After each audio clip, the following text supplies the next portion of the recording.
Mina tuvastasin oma uurimistöös hoonestatud alasid ja arendasin selle jaoks välja töötlusahela.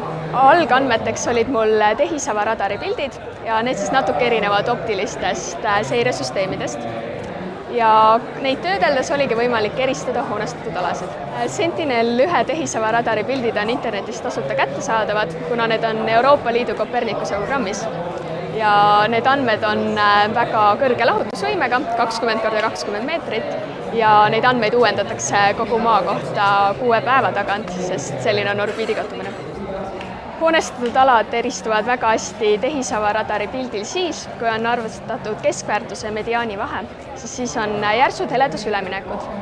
Ja siis ma valisingi selliselt pildilt välja hoonestatud alad, kasutades loodusalade näidiskihi järgi läbiväärtust ja siis kombineerisingi selle oma töötlusahelas kokku ja nii oligi võimalik tuvastada hoonestatud alasid. Ma sain teada, et minu töötlusahel tuvastab Sentinel-1 andmetel hoonestatud alasid kogutäpsusega 95,6%. Eks see on piisav, et tuvastada neid, nagu siit on näha.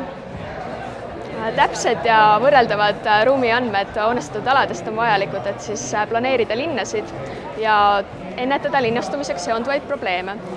Ühendatud Rahvaste Organisatsioon annab iga 2 aasta tagant välja linnastumise aruannet, aga see põhineb iga riigi omadel andmetel, mis ei ole alati võrreldavad. Ja selleks on kaugseire sobilik, et tuvastada kogu maailmas erinevaid hoonestatud alasid. Minu meetodiga saab lahendada nii globaalseid probleeme, aga see on ka väga oluline meil Eestis.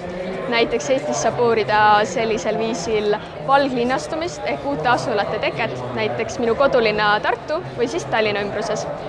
Ja plaanis on veel minu töö tulemusi kombineerida mobiilpositsioneerimisandmetega, ehk siis seekaudu teada, kuidas neid hoonestatud alasid kasutatakse, mis ajal on need kasutuses. Ja näiteks Ida-Virumaal saab nii uurida hoonete tühjenemist.